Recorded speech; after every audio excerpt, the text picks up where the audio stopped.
Vamos a partir con sistema de inyección gasolina, de acuerdo al descriptor, a nuestro programa de estudio. El descriptor, ¿cierto?, nos dice que el primer contenido del sistema de inyección de gasolina.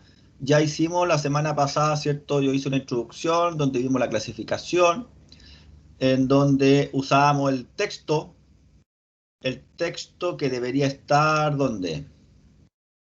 ¿Todos bajaron el documento?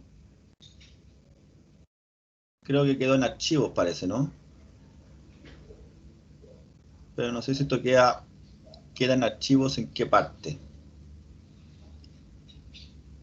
Veamos si aparece aquí o aparece en la asignatura.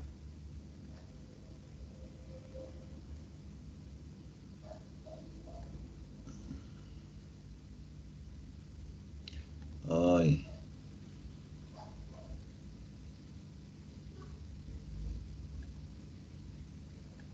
El 15 de marzo.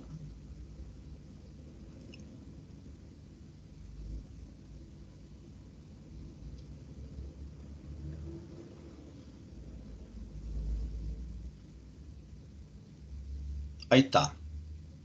Sistemas auxiliares del motor.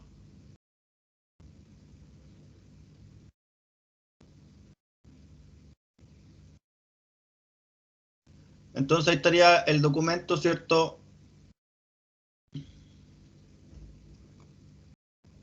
Está tan lento esto.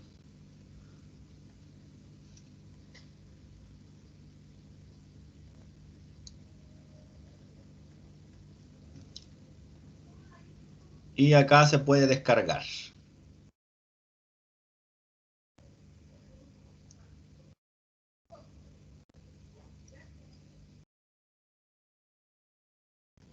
Ok. Entonces ahí estaría el documento de recurso, nuestro documento guía. Vámonos por acá, sistema de inyección. Habíamos revisado, ¿cierto? La clasificación ya la vimos. Así es que vamos a partir con las características, porque yo pensaba partir con diésel, pero no, tenemos que primero ver las características de un sistema de inyección gasolina según el ECTUDE. Les recuerdo que está el trabajo dirigido, está disponible en el ambiente de aprendizaje para que usted lo descargue y lo comience a llenar y así me hace las consultas antes que lo envíe. Aún no tengo fecha para evaluar. Vamos a ver estos módulos, multipunto, inyección de Profe, multipunto. ¿Sí? eso que mostró, esa guía que mostró en delante, ¿esa está en el portal o está en el estudio? La guía está en el portal. La guía que es trabajo dirigido número 1. Y esa con que mostró el sensor de temperatura, todo eso, lo que mostró recién, mire, eso mismo, profe. ¿Eso en qué Ya, parte está? aquí, ambiente de aprendizaje, aquí, Ah, ya, sí, ya, abajito de profe, avisos. Abajito de avisos, ahí ya. está el trabajo dirigido número 1, para que comiencen ya a trabajar en él. Y así me hacen consultas, si hay consultas, no hay problema. Profe, ¿Ya? muchas gracias. De nada. Bien, entonces volvemos acá a esta plataforma y vamos a iniciar el modo avanzado porque hay uno que es básico. Nosotros estamos ya en cuarto semestre. Así es que le vamos a dar curso a esta primera información para que comencemos a meternos en el mundo del sistema de gasolina. Bien, ahí vemos este movimiento de los pistones. Vemos acá las bujías necesarias para crear el arco voltaico e iniciar la explosión. Vemos que este motor es un motor con bujías independientes, o sea, es un motor moderno, avanzado, en donde no hay cables de bujía. Y aquí vemos los inyectores, riel de inyectores, ¿cierto? Y vemos aquí el múltiple de admisión. Fantástico. Dice que en la animación se puede ver un motor de gasolina de 4 cilindros. La inyección y el encendido los proporciona el sistema MPI. MPI significa Multi-Point Injection, o sea, inyección, multipunto. Se refiere a que según el número de cilindros va a ser el número de inyectores. El combustible se inyecta en la lumbrera de admisión. Detrásito sabemos que es una inyección indirecta como clasificación. El dispositivo de control del motor controla los inyectores y el encendido. ¿Quién es el dispositivo de control? La ECU. El calculador, la centralita, como ustedes le quieran llamar. Y dice que a diferencia de un motor diésel, la mezcla de combustible del motor de gasolina se enciende con una bujía. Los inyectores no están directamente en la cámara de combustión, sino en la lumbrera de admisión. Ahí se ven. Y se puede ver por las combustiones en el motor que la secuencia de encendido es 1, 3, 4, 2. 1, 3, 4, 2. Bien, en la imagen se puede ver un motor de gasolina con sistema MPI. Evalúa las siguientes afirmaciones sobre el sistema MPI. Primero, MPI significa multipoint injection, inyección multipunto. ¿Verdadero o falso? Verdadero, profe. Veamos la segunda. El combustible se inyecta directamente en el cilindro. Falso. Falso, profe. Muy bien. Inyección. École, ojo que tenemos sistemas de inyección de gasolina de inyección directa, pero no se masificaron. Pero la inyección directa, por ejemplo, un modelo que yo estudié hace unos años atrás, es el MET 7. MET 7, pero tengo que ponerle aquí, MET 7, inyección, ahí está, sistema de inyección MET 7. Sistema de inyección directa de combustible MET 7 es uno de los más avanzados del mundo. Él permite que el combustible se pulverice directamente en la cámara de combustión a presión alrededor de 160 bar. El inyector recibe el combustible bajo a alta presión y lo inyecta directamente en la cámara de combustión, ¿sí? Entonces ahí tenemos el MET 7, que es gasolina, bujía, pero es de inyección directa. Claro, uno de los más avanzados del mundo, pero no se masificó. ¿Sí? No se masificó por el costo, ya que un vehículo con inyección indirecta era suficiente y pasábamos todo el control de gases. ¿Sí? Entonces, el MET 7 es muy semejante al Common Rail, que es el que vamos a estudiar después nosotros con la siguiente unidad, que es el motores diésel. Muy bien. MPI significa Multi-Power Injection, inyección de alimentación múltiple.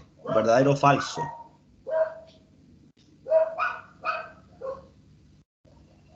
Falso. Y la última, el combustible se inyecta en el conducto de entrada.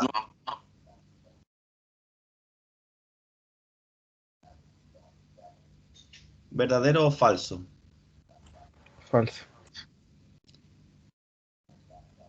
La Ok.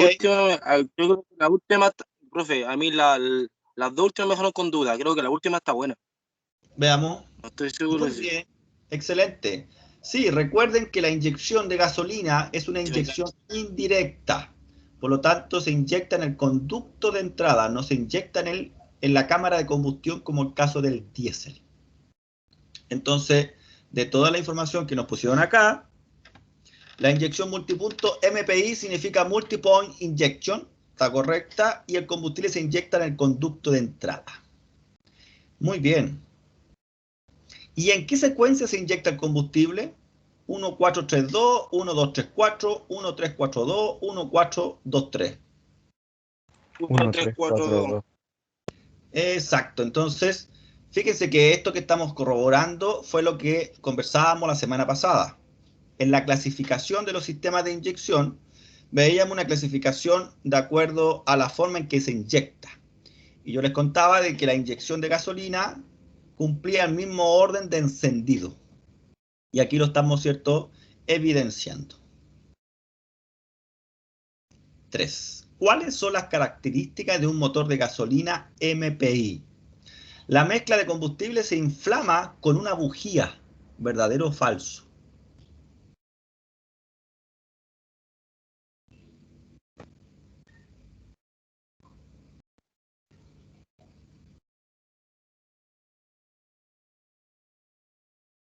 Verdadero. Vamos a la segunda. Los inyectores están ubicados en el colector de admisión. Falso. Verdadero. No. 1-1. ¿Cuál coloco? ¿Dónde están ubicados los inyectores? ¿En el colector de admisión o en la cámara de combustión? La lumbrera. Una lumbrera. Ya, ¿cierto? Lumbrera. Ahí. Esta es la lumbrera, ¿cierto? Y todo esto es colector de admisión. Vamos a ponerle que estamos de acuerdo si es que es la lumbrera, ¿cierto? Si nos dice que está mala, quiere decir de que el ECTU del colector de admisión era el ducto que está más abajo. Tercera, el motor de gasolina MPI tiene una bomba de combustible, pero no una bomba de alta presión. ¿Qué opinan?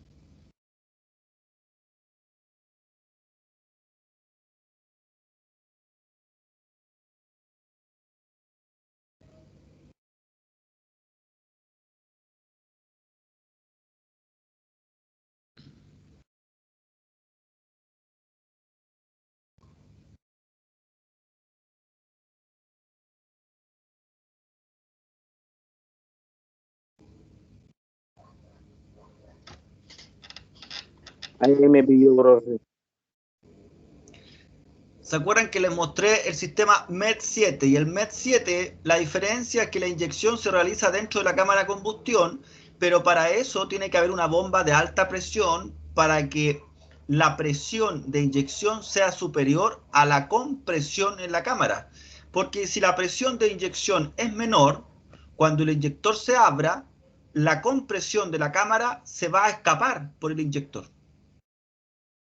En cambio, nosotros el sistema de inyección MPI, que no es una inyección directa, sabemos que es una inyección indirecta, esta no necesita una bomba de alta presión, nada más que basta con la bomba eléctrica que está en el depósito para alcanzar aquí en el rier presiones de alrededor de 4 bar. Por lo tanto, ¿se requiere una bomba de alta presión para un MPI? No es necesario. ¿Vale? Y por último, la mezcla de combustible debe tener la proporción correcta. Verdadero. Comprobemos. Wow, hay que cambiar una. ¿Cuál cambiaremos? ¿Será la segunda? El colector, digámosle que nosotros sabemos que está en la lumbrera. Estaba buena. Entonces esto estaría buena. ¿Cuál creen ustedes que deberíamos cambiar?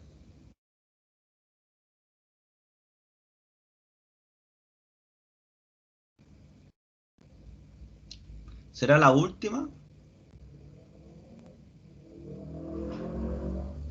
Veamos. Tampoco es la última. Capaz que sea la tercera, profe, esa que usted dijo. Veamos. Dice, el motor de gasolina MPI tiene una bomba de combustible, pero no una bomba de alta presión. Ah, claro. Po. No debería haber puesto eso, debería haber puesto esto. Ya, perfecto. Entonces aquí está correcto. ¿Sí? El motor de gasolina MPI tiene una bomba de combustible, pero no una bomba de alta presión. Ya, ahora sí. Ahí la chuntamos a todas. Perfecto. Entonces, características de un motor de multipunto. La mezcla de combustible se inflama con una bujía. Correcto. Los inyectores están ubicados en el colector de admisión. Ahí están. Correcto. El motor de gasolina multipunto tiene una bomba de combustible que de hecho es una electrobomba. Se encuentra sumergida en el tanque de combustible. Pero no una bomba de alta presión. Correcto. ¿Quién necesita una bomba de alta presión? El sistema de inyección de gasolina directa, como el MED7 que les mostré. Y por último, la mezcla de combustible debe tener la proporción correcta. Correcto. Ya la semana pasada les contaba que la proporción correcta se refiere a la relación estequiométrica, que tiene que ver con la cantidad de aire que entra. ¿Sí? 14 por 1. 14,7 es a 1 en gasolina y 14,5 es a 1 en diésel. 14 aire por 1 de gasolina. 14,7 partes de aire por una gasolina, ¿correcto? Muy bien. Vamos a comprender, a entender qué ocurre. Acuérdense que estamos en cuarto semestre, tenemos que tener la capacidad de diagnosticar, y para diagnosticar tenemos que saber cómo trabajan los elementos, componentes de manera individual y luego tener una mirada global. Cuerpo de mariposa, dice. El cuerpo de la mariposa del sistema MPI funciona con un actuador controlado por la unidad de control. Esto también se denomina aceleración electrónica, drive-by-wire. Yo le llamo cuerpo de aceleración motorizado. ¿Qué quiere decir? De que la mariposa ahora no se mueve por una piola que está conectada al pedal de aceleración. No, ahora sabemos ya que hoy día ya no tiene piola. Sabemos que no hay válvula de ralentí, ¿cierto? La IAC o la ISC, que era la famosa válvula de control de ralentí. Hoy día no tenemos eso. Hoy día tenemos nada más que el cuerpo de aceleración, la mariposa, y van a haber dos TPS o dos sensores que le permiten a la unidad de control saber la posición exacta de esta válvula de estrangulación. Y esta válvula, ¿cierto? En su eje, en el extremo, va a tener un motor paso a paso, un motorcito eléctrico controlado por la unidad de control. Dice que hay un sensor en el pedal del acelerador. Exactamente, como ya no tenemos una piola, entonces cuando uno acelera, la unidad de control se entera a través de un sensor que puede ser potenciómetro o pueden ser sensores de efecto Hall. Y dice, hay un sensor en el pedal del acelerador que mide la posición del pedal y lo transmite a la unidad de control. La unidad de control utiliza esta información para accionar el actuador en el cuerpo de la mariposa y ajustar así la mariposa a la posición deseada. Piso, el movimiento del pedal se transforma en una señal eléctrica que llega a la unidad de control. Esta señal eléctrica puede ser analógica o puede ser digital según el tipo sensor. Con esto, la unidad de control va a determinar la posición que le debe de dar a la mariposa. Si yo aceleré a fondo, entonces la unidad de control va a tener que energizar el motor paso a paso para abrir completamente la mariposa. Dice ahora, pisa el pedal del acelerador moviendo el control deslizante. ¿Cómo se ajusta la válvula de mariposa? Vamos a simular entonces que yo estoy acelerando, y ahí lo vemos, ¿ves? Entonces estoy acelerando y a medida que se mueve, igual que un joystick, igual que un juego. ¿Ah? Aquellos que son buenos para las consolas y en su casa tienen una... Mientras más acelera, más aspira. Mientras más acelera, más aspira la mariposa. Exactamente, ¿cierto? Mientras más se acelera, entonces, mayor es la apertura de la mariposa. Entonces, ¿cómo se ajusta la válvula de mariposa? A través de un cable que conecta... ¿Sí? Es que, o sea, yo creo que por la unidad de control, la mariposa de mi auto tiene como un regulador que es como un tornillo que se gira, así como un tornillo sin fin, que tiene un tope, obviamente. No sé si me Ajá. entiendes. ¿Sí? Que tiene como un regulador que ahí que uno le ajusta las revoluciones, pues, para que ande más acelerado o ande más Ya, le entiendo, pero nosotros no activado. deberíamos de tocar ninguno de esos tornillitos. Aquí la pregunta no es en cómo se ajusta, cómo uno lo ajusta de manera mecánica, no. Aquí cómo se ajusta la válvula mariposa. O sea, en el fondo la pregunta es cómo se logra que se mueva la mariposa, cómo se controla. ¿Sí? Todos los ajustes. La tercera, profe. La tercera, ¿cierto? Por un actuador en el cuerpo de mariposa. Vamos a ver. Sí. Correctísimo, ¿ves? Entonces, ¿cómo es que aquí esto de ajustar, esa palabra yo creo que confunde? ¿Cómo se controla la válvula mariposa? Se controla mediante un actuador, ¿no? Que es un motor paso a paso que se encuentra acá. Ahora, ¿quién le manda la orden? La unidad de control. ¿Y cómo se logra la comunicación entre el sensor y la unidad de control? A través de cables, ¿sí? Pero efectivamente es por un actuador en el cuerpo de mariposa que es un motor paso a paso, o motor eléctrico. Pregunta, ¿en qué orden se controla la válvula de mariposa? Primero, pedal de acelerador, unidad de control, actuador de la válvula de mariposa. O primero será la válvula de mariposa, unidad de control, y luego actuador de la válvula de mariposa. O será pedal de acelerador, actuador de la válvula de mariposa, y luego unidad de control. La primera. Pedal, luego unidad de control, y luego actuador, ¿cierto? Correctísimo, ahí estaría el orden. La unidad de control convierte la señal del pedal de acelerador en una posición de válvula de mariposa.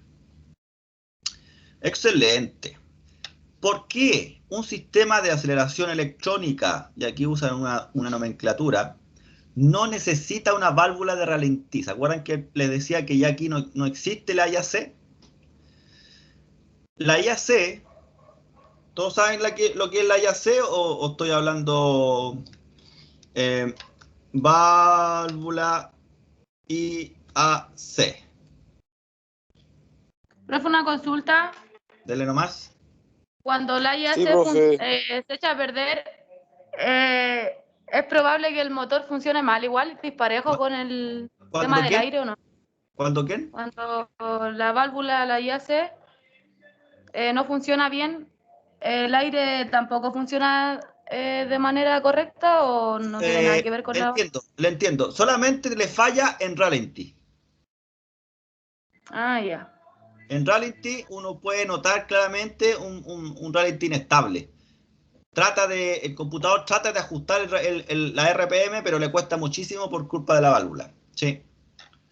Pero principalmente en ralentí. Entonces, cuando acá se habla del ralentí, no necesita una válvula de ralentí, se refiere a la IAC. Y la IAC es una valvulita que lo tienen todos los vehículos que tengan piola, que bypassea, ¿cierto? La válvula de estrangulación. Imagino que lo deben de recordar porque en electrónica se vio, se conversó. En los videos que yo le pedí que vieran de Bosch, también ahí aparece. A ver si aquí le encontramos algún diagramita que nos muestre la ubicación. A mí lo que me cuesta es medirlos, porque yo sé identificarlos, sé el significado, pero lo que me cuesta es medirlo para ver el rango, si están buenos o malos. Es que para eso tenemos que tener el manual de servicio para ahí ver cuál es el rango. Eso es lo que a veces se nos olvida. Nosotros vamos y medimos, pero me marcó 2500 ohms. Ah, yo le cambié a mi auto la válvula, deje acordarme, la PCB. Ya, perfecto, la de ventilación del cárter. Sí, pues la de presión del cárter, si no me equivoco, ¿cierto? Correctísimo. También. Y tiene como un cascabeleo al modelo. Sí, lo que pasa es que la PCB influye mucho en bueno, en este ramo vamos a ver la PCB también.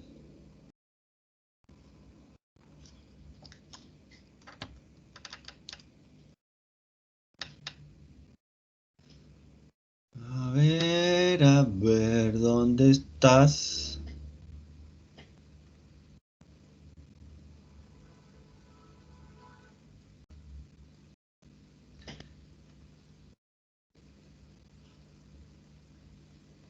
Ya, aquí tenemos un esquema antiguo, pero apenas se ve. Esa sería la IAC, bypassando ahí un bypass en la válvula de estrangulación, pero es muy chiquitita.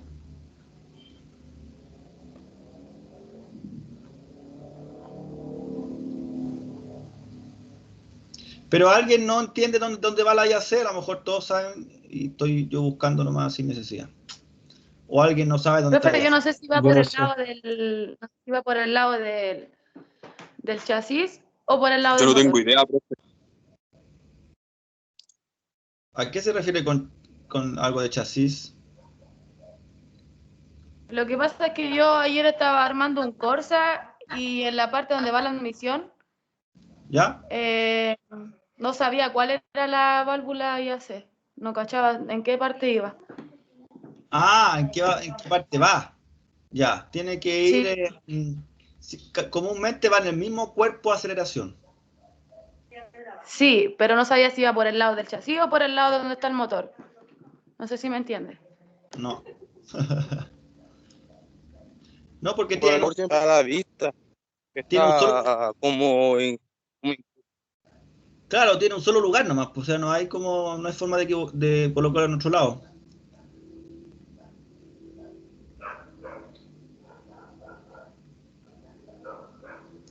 Por ejemplo, aquí parece que la muestran. Todo esto es el cuerpo de aceleración. Claro. Ahí está el cuerpo de ahora sí aceleración. Claro. Y esa es la válvula YAC. Está en el mismo cuerpo de aceleración. Ahí está la parte donde va la piola, ¿cierto? Y este de aquí, si no me equivoco, debería ser el TPS. Este ahí. Justo en el eje de la válvula de estrangulación, en un costado estaría la parte donde engancha la piola y al otro lado estaría el TPS. Y por ahí uno tiene que buscar la YAC, en este caso está aquí. En todos los vehículos es el mismo diseño, o sea, es como se ve ahí en la imagen. Muy parecido, sí. Hay como 3 modelos. Ah, ya, profe. Sí. Pero por ejemplo, aquí, ¿se acuerdan? Yo puse al principio, y me salió al tiro válvula YAC Corsa. Ese tipo de válvula que usa el Corsa. Tiene como un parecido al CKP, sensor del cigüeñal. Puede ser, pero puede ser. Puede que tenga así como... Ya, por ejemplo, es el modelo que hay. Pero por ejemplo aquí hay otro. ¿Ve que ese es distinto? Este es otro modelo. Este es muy común.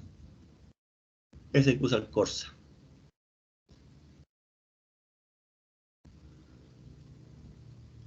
Este es de un Nissan. Ahí está la YAC. Y siempre que tenemos nosotros ralentí inestable, uno siempre se va a esta válvula, la saca y la observa. A veces está llena de hollín. Entonces uno la limpia, la lava. Y claro, acá uno puede encontrar muchas técnicas, ¿no? Cómo calibrar la válvula YAC. Pero que esa información es para ese tipo de válvula. Por eso que cuando trabajamos en un vehículo, el ideal es que uno parta primero buscando el manual de servicio. En internet, con los amigos, en un taller. Mire, aquí se ve clarito, clarito. Profe, lo malo que el manual de servicio, profe, lo malo que el manual de servicio no salen de todos los modelos. Estoy de acuerdo, pero mientras más manuales de servicio nosotros veamos, leamos, utilicemos, vamos a tener mayor información técnica y real en la cabeza, porque a veces uno se llena de información que te dicen los amigos. Y a veces la información no es la técnica, es información nomás de amigo, como mecánico antiguo. ¿Ve? Entonces yo le decía que aquí el único lugar donde puede ir esta válvula es aquí, no hay otra forma. ¿Sí? Y aquí veo la parte del cuerpo de aceleración. Bueno, aquí, no sé por qué me sale eso. Tenemos entonces varias fotografías de tipos de válvulas de control de ralentí. Bien, pero los motores hoy día, como el que estamos mostrando acá en el material de Lectud, no tiene YAC porque es un cuerpo motorizado. Por ende, no tenemos YAC, no tenemos piola y estamos estudiando esto porque esto es lo que ya está en los vehículos modernos, ¿sí? Entonces, ¿por qué un sistema de aceleración electrónica no necesita una válvula de ralentí? Un motor con aceleración electrónica nunca funciona a ralentí, mentira. La unidad de control ajusta la posición de la mariposa para que el motor siga funcionando en ralentí. La mariposa está siempre ligeramente abierta para que el motor pueda funcionar en ralentí. ¿Cuál de las tres?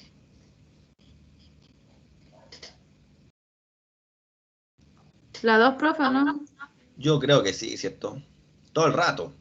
La unidad de control se asegura de que el régimen del motor sea lo suficientemente alto como para mantenerlo a ralentí. Entonces la unidad de control abre la mariposa, la ajusta, controlando el paso de aire.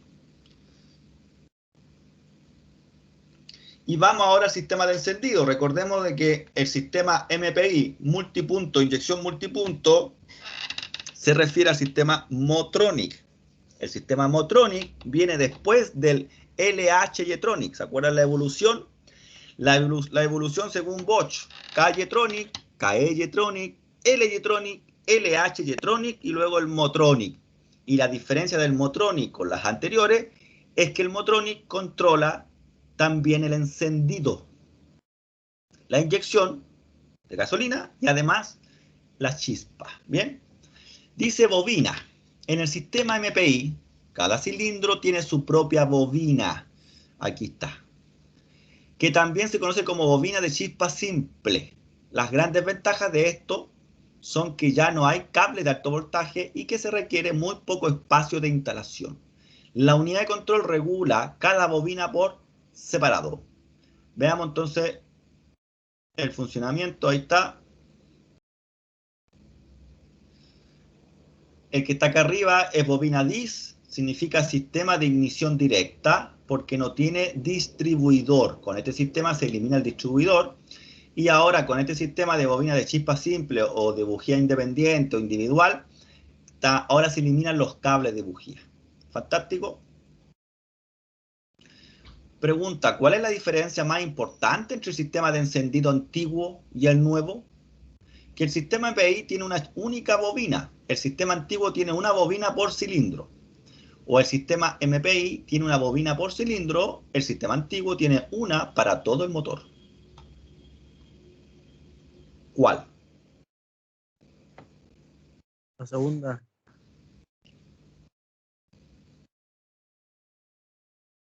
Excelente, así es. Sistema antiguo, una sola bobina de encendido para los 4 cilindros y acá una bobina de encendido por cada cilindro.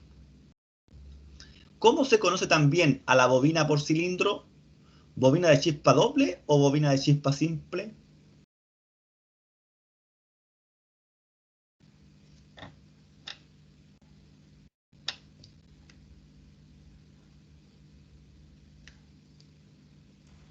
Simple.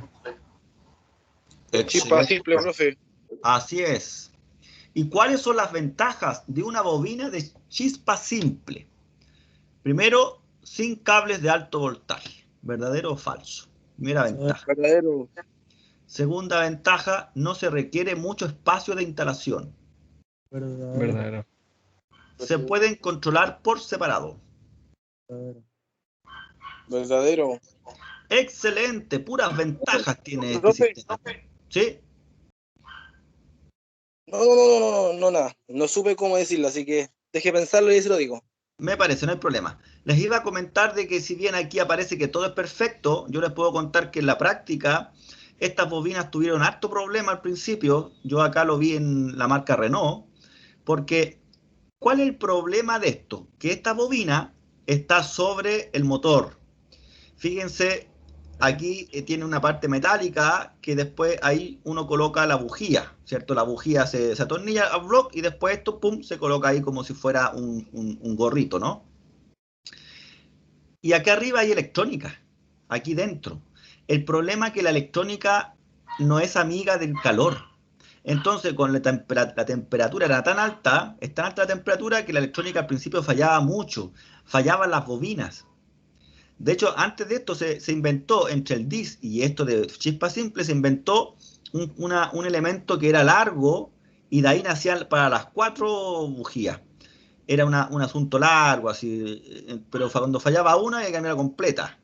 Entonces después inventaban estas que son independientes individuales, pero insisto, uno de los talones de Aquiles que hay con la electrónica que usamos es la temperatura. Si es sometida a alta temperatura, la electrónica dura poco. Entonces estas tienden a fallar, ¿vale? Muy bien, hemos finalizado entonces esta parte. Vamos ahora a la siguiente, que tiene que ver con el circuito de combustible. Vamos a ver cuál es el circuito de combustible. Ya vimos un poquito la parte de control, ¿no? Desde el pedal acelerador hacia la mariposa para poder acelerar o no. Ya descubrimos que el ralentí no se usa una válvula, sino que es mediante la misma mariposa y lo hace la unidad de control. Veamos circuito de combustible. El circuito de combustible contiene varios componentes que aseguran que el motor reciba un suministro de combustible. Filtro de combustible. ¿Cuál sería? Uno. El dos, blanquito, profe. El de arriba, ese. No, el de arriba. Ese. Ah, Muy ese. bien. Ah, ese.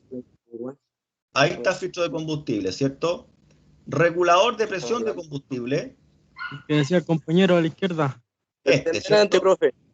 Muy bien, muy bien. Identifiquemos, a ver, aquí abajo que tenemos el depósito de combustible, ¿cierto? Después tenemos, La bomba de combustible. muy bien, Para combustible. Regulador. y este está aquí, el filtro. Se fijan, nosotros estamos acostumbrados a ver el regulador en el extremo del riel. Y el filtro va siempre en serie a la salida de la bomba. Y aquí el regulador está aquí. ¿Se fijan o no? Aquí hay una pequeña diferencia. Pero aún así, la forma física nos hace recordar qué es qué. Filtro. Y de ahí llegamos al riel de inyección, al inyector. Por otro lado, tenemos una cañería que es retorno desde el regulador de presión. Hay un retorno hacia el depósito. Y aquí tenemos otra cañería que nace desde el tanque de combustible hacia este depósito llamado canister o filtro de carbón. Este canister es un depósito de carbón activado que almacena los gases de combustible de hidrocarburo, los almacena en este carbón activado. La unidad de control va a controlar esta electroválvula o solenoide de canister. Cuando lo activa, comunica este depósito, lo comunica con el múltiple de admisión. Cuando ocurre eso, entra aire por este elemento amarillito que está aquí, por ahí entra el aire fresco de la atmósfera y arrastra todo el hidrocarburo, los gases que están atrapados en el carbón activado, se los lleva a la admisión y de la admisión llegan a la cámara de combustión y son quemados. Entonces lo que tenemos acá, que nos están mostrando aquí a nosotros, es un sistema para reducir la contaminación por hidrocarburo que se genera en el tanque de combustible. Por eso que cuando uno se pone al lado de un auto de inyección, tú no sientes olor a combustible. Pero si te paras al lado de un auto carburado o al lado de una moto carburada, tú sí sientes olor a combustible. Y eso es hidrocarburos, contaminación. Aquí está todo sellado, está cerrado. ¿Vale? Muy bien. Bomba de combustible sería esta, ¿cierto? Clarito. Depósito de combustible, la que está acá abajo. Rampa de inyección sería esta, que le llamamos riel de inyección. No se preocupen que este mono está dentro del trabajo dirigido que tienen que realizar. Ahí ustedes me tienen que identificar los componentes. Conducto de retorno de combustible sería la central. Conducto de suministro de combustible sería ese. Inyector, el naranjito. Conducto de vapor de combustible sería esta cañería, ¿cierto? Pero ¿cuál es el conducto? Este. Solenoide de purga del canister, solenoide, y el filtro de carbón, que sería este. ¿Sí? Entonces ahí tendríamos todos los componentes de este esquema que nos están mostrando.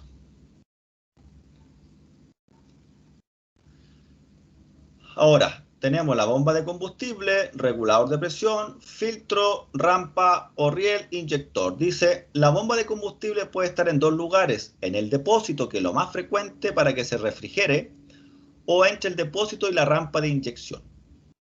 Cuando se conecta al encendido, la bomba de combustible comienza a funcionar. Si el motor no arranca en 2 segundos, la bomba de combustible se detiene. Esto siempre ocurre. No cuando uno le da encendido, para nosotros es cuando le damos contacto.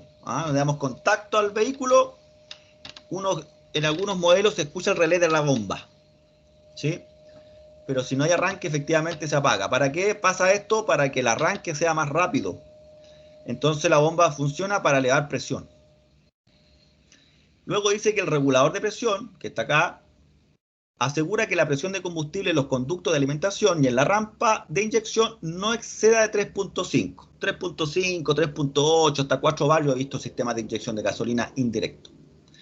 En los vehículos modernos, tanto la bomba de elevación de combustible como el regulador de presión se colocan normalmente en el depósito de combustible. Eso es verdad. Hoy día tenemos bombas que el regulador de presión es parte de todo el conjunto. Exactamente. ¿Qué dice acá? Observa el sistema de combustible que se muestra aquí. ¿Qué componente asegura que el combustible llegue a la rampa de inyección? ¿El inyector, la bomba de combustible o el regulador de presión?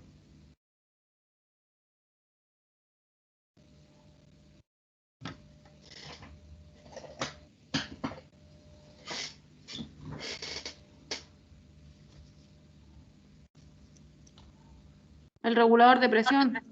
Veamos. Dice que es incorrecto, dice que este limita la presión del combustible suministrada por la bomba de combustible. Bomba, profe, ¿Ah? que la La bomba bomba de es la que- combustible. la Veamos. bomba es la que parte. Muy bien, entonces, ¿qué componente asegura que el combustible llegue a la rampa de inyección? La bomba de combustible, ¿cierto? En primera categoría, porque el regulador de presión también estaría vinculado en segunda categoría, ¿sí? Porque si el regulador de presión estuviese trabajando mal, para acá no tendría combustible, a lo mejor todo lo tiraría a retorno, ¿verdad? De hecho, es un elemento que falla, Una consulta. ¿sí? ¿Qué pasa cuando el inyector bota combustible? ¿Qué pasa? ¿Se refiere a qué se refiere con qué pasa? ¿Se refiere a cuál es el síntoma? ¿Qué problema tiene? Primero tenemos problemas con los gases de escape. En la revisión técnica no va a pasar los gases porque vamos a tener un inyector que está goteando. Eso significa que va a estar dando más combustible que lo que necesitamos. Por ende, se nos va a disparar la mezcla rica. Se nos disparan los hidrocarburos. Y todo va a depender también de la gravedad. ¿No? ¿Cómo? Eso es porque están tapados, ¿no? No, pues cuando está goteando, quiere decir que el inyector no retiene el combustible y gotea. Sale combustible del inyector cuando no debería salir combustible. Y eso también va a provocar... Pero es que cuando pasa eso, ¿hay que cambiar los inyectores todos o solamente el que está fugando? Todo va a depender del cliente, de la plata. Si yo encuentro un inyector de los 4 que está goteando, yo puedo cambiar solamente ese y cobrar. Son más inyectores. O le puedo decir al cliente, ¿sabe qué? Mire, ya falló uno, no sabemos cuándo va a fallar el segundo, quizás ya están dentro de su tiempo de vida útil. Yo le sugiero cambiar los 4. ¿Y cuánto sale? Tantas lucas. Y el cliente ahí escoge, pero uno tiene que darle la opción, porque efectivamente los otros también van a comenzar a fallar. Entonces hay que informarle al cliente, sobre todo si el cliente es ignorante en el tema de la mecánica, porque si no después va a creer que uno... Tengo un amigo y mandó a cambiar un inyector porque está botando combustible. ¿Ya? Y al final como que hicieron un cambalache porque primero fugaba en el segundo y luego no fugó en el segundo, pero fugaba en el primero. Entonces yo creo que ahí hicieron un cambalache nomás y le hicieron a la mala. Lo cambiaron de lugar. Puede ser, pues si ese es el problema. Pues. Sí. Ese es el problema. Ahora, ¿cuál es el ideal, ya que estamos hablando de esto? El ideal es poder probar en un banco de pruebas de inyectores. Nosotros en la sede tenemos banco de pruebas, pero usted se puede construir uno. Banco de pruebas de inyectores, gasolina. Y tenemos estos equipitos que los venden, pero ya les voy a comentar que uno puede construirse uno. Por ejemplo, este yo lo usé hartos años, hasta cuando ya como que falló. Entonces aquí arriba uno le coloca los... Ahí está, ¿ves? Tiene para 1, 2, 3, 4, tiene para 6 inyectores. Entonces estos inyectores le conecto ahí, ¿cierto? Trae uno para varios modelos de inyectores, para energizarlo. Y acá yo selecciono la prueba que quiero hacer. Y yo puedo visualizar la inyección. Ahí se ve la inyección. Puedo ver el abanico que entrega. La máquina te prueba que no estén goteando, por ejemplo. Te da una presión 4 bar y el inyector uno puede ver si alguno gotea sin que tenga energía en la bobina. Luego, la otra prueba es que comienza a inyectar y se ve qué inyector inyecta más o qué inyector inyecta menos. Si está medio tapado, cuando termine la prueba, por ejemplo, si este segundo te lo ve un poco tapado, cuando termine la prueba, este va a ser el más bajito y los demás están por acá arriba, el nivel de combustible, pero él hasta ahí nomás. Quiere decir que ese inyector está tapado.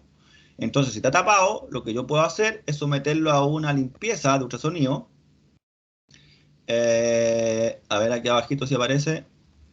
Que lo hacen con esa máquina que está aquí al lado.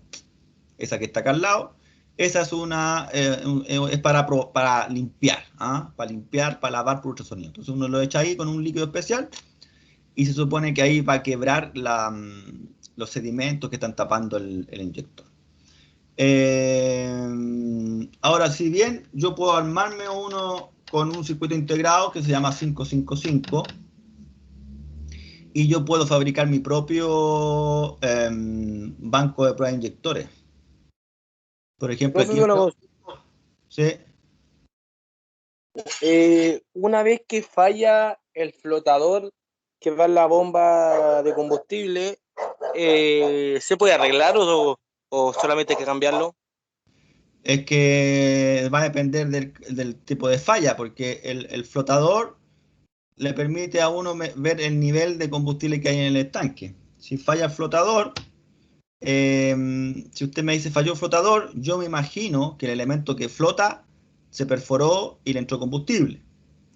Si usted me dice, profe, falló el que permite medir el nivel de combustible, entonces yo digo, puede haber fallado el flotador, puede haber fallado el potenciómetro que tiene adentro, puede haber fallado el conector. ¿Se fijan? Son varias cosas. Entonces, Puta, weón. Profe, ¿me escucha? perfecto. Ahora sí. Profe, es que yo saqué la bomba, de sacar la bomba, el flotador como que está bueno porque me marca la benzina, pero se me mueve mucho la benzina. La aguja de la benzina se me mueve mucho. O sea, como que no sé qué puede ser. Habría que analizarlo, habría que ver qué vehículo es, de qué año es, ver el plano eléctrico, ver qué sensor usa, ver qué cambios ha hecho, cómo está el voltaje en general del vehículo. Esas cosas habría que Yo, analizar. yo vi otro, porque yo tengo dos, po. Tengo ¿Ya? dos. Y la otra, veo que el flotador se mueve para arriba o para abajo. ¿Cierto? Sí. Cuando flota en la benzina, pues dependiendo del nivel de benzina. Ya, pues. Y esta, la que está mala, me mide la benzina, pero como la aguja se mueve para todos lados, yo la revisé y como que no hace como la fuerza de quedarse quieta, como que se mueve para todos lados el flotador. Y en cambio, el que está bueno es como más duro, como que cuesta que se mueve. Ya Se mueva. entiendo. Entonces, claro, entonces puede que la primera, a lo mejor usted va a tener que mirar, a lo mejor es un problema mecánico, un problema que ya se está suelto, se desgastó algún frenito que tenía, va a tener que mirarlo, claro. Y ya que tiene otra, compararlo. Flotador, bomba, a ver si me aparece así. Bomba de gasolina.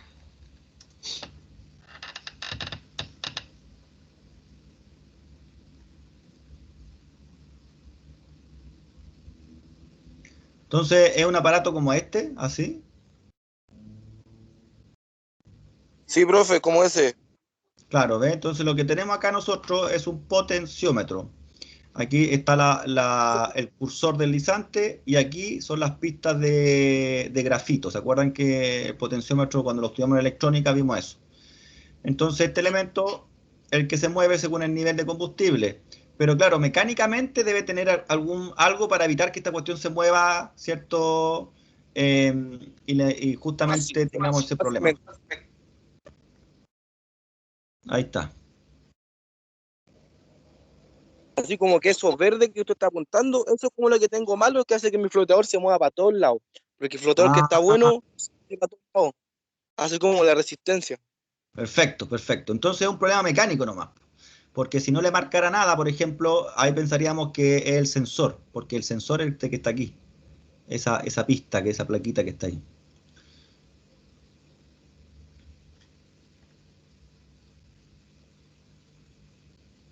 Ahí está el motor eléctrico. Nosotros en esta asignatura también vamos a estudiar esto, ¿ah? Vamos a ver la bomba, vamos a ver qué ocurre internamente, cómo el combustible sube, cómo baja. Todo eso lo tenemos que ver en esta asignatura. Y lo vamos a ver aquí mismo en Electud. Ahí hay un viejo que está probando, ¿eh? Ese es otro modelo de un flotador de un Chevrolet Chevy. Pero es lo mismo, es una resistencia variable.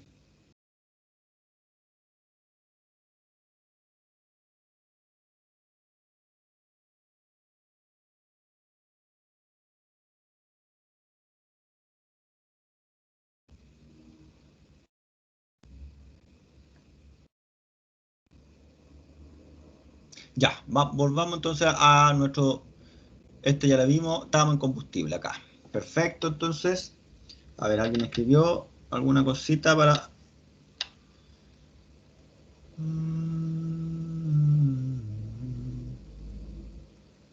Enzo, ya. Ah, pero ya está ya, pues. Ya volvió, ¿cierto, Enzo? Ya. Perdón, Enzo, que acabo de ver el mensaje. Me había cambiado de Wi-Fi por eso. Ah, perfecto, ya. Lo que pasa es que los mensajes yo no me doy cuenta muchas veces que escriben. Bien. Sigamos entonces. Dijimos que era...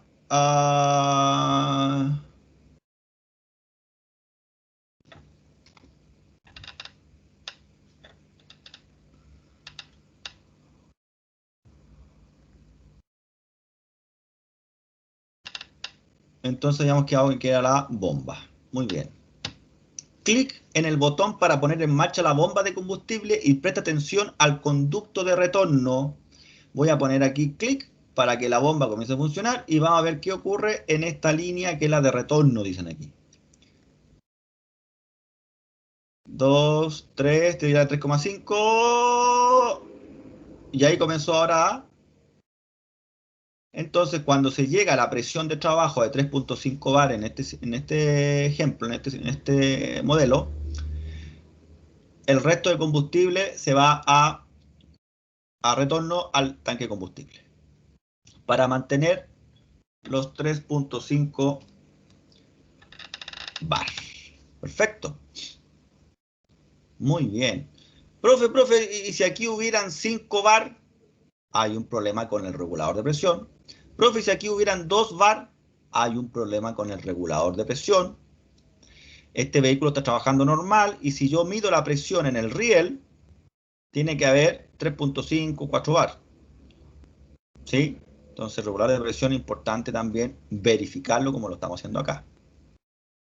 Y esto es un simple manómetro. Profe, una consulta. ¿Sí? Una consulta, ¿el regulador de presión se regula a través del escáner o se regula solo? O sea, hay que meterse ahí.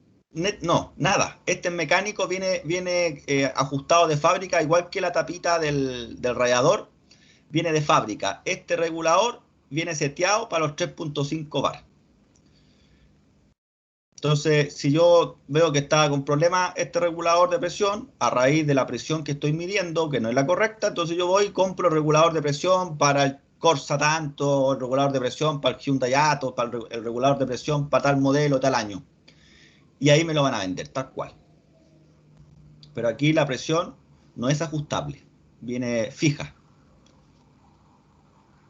Excelente. Ah, o sea, sí, o sea, viene de fábrica, si no es que tenga como un ajuste que haya que hacerle. Exactamente, no, nada de ajuste. Mientras más modernos los autos, menos ajuste le hacemos nosotros. De hecho, los autos eléctricos que se vienen ahora es para la risa. No hay nada reparable. O sea, nada. Se cambia todo. Te falló tal módulo, mecánico va y lo cambia. Falló, va y lo cambia. Falló otro, va y lo cambia. No hay reparaciones. Aquí tenemos todavía mucha entretención, pero lo que viene a ser como casi fome. Bien. Son en muchos años. ¿Cómo? Igual son en muchos años más, yo creo, el tema de los autos eléctricos.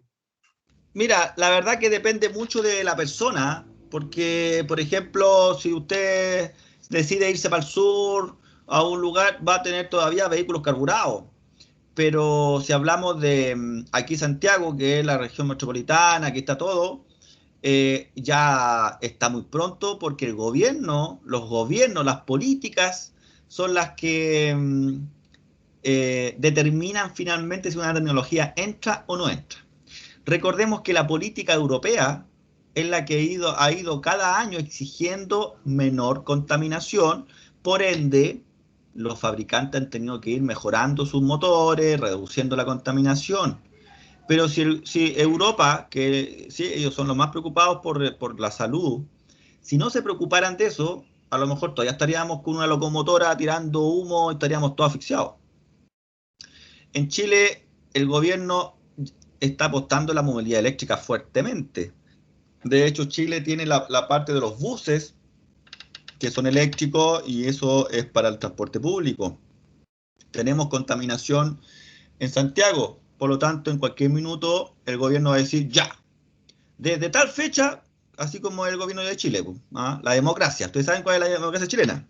Es mentira, porque aquí llegan e imponen cosas y nos coartan la libertad. Se acabó la democracia. Entonces nos van a decir, ¿saben qué? Ya en Santiago no puede entrar ningún vehículo con motor a combustión. Chao.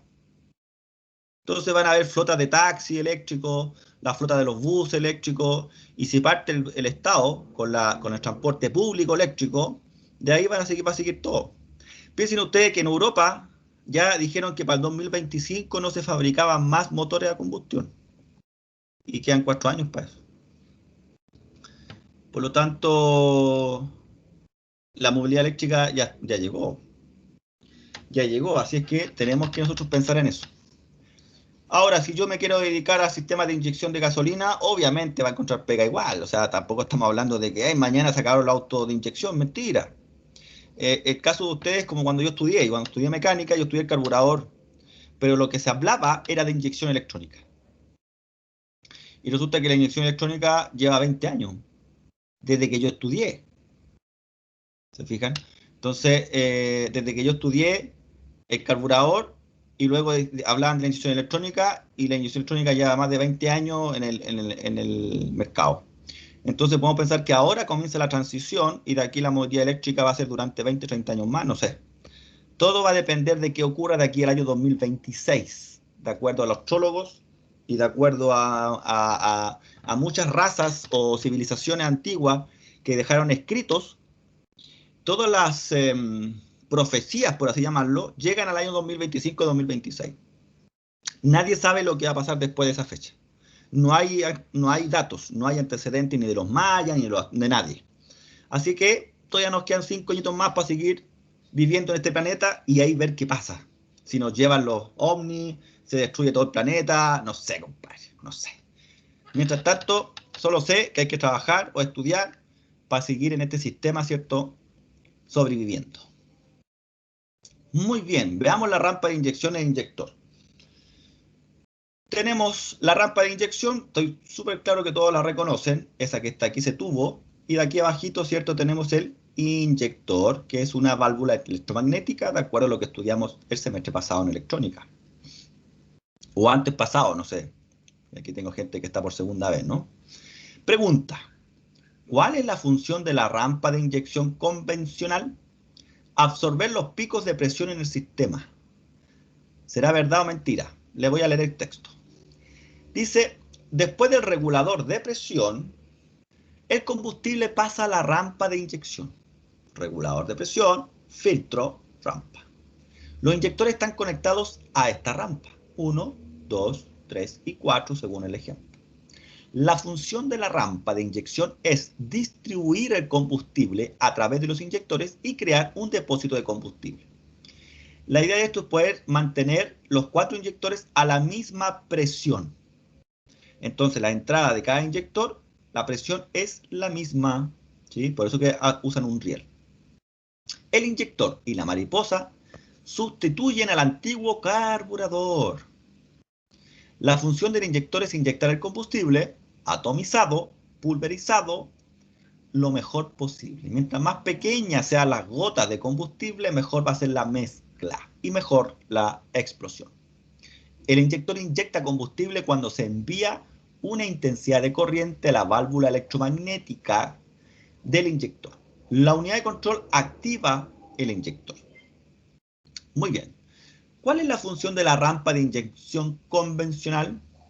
Absorber los picos de presión en el sistema. ¿Verdadero o falso?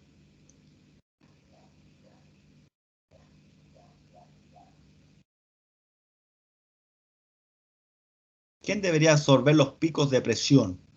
¿Quién regula la presión? Entonces le pongo verdadero o falso aquí.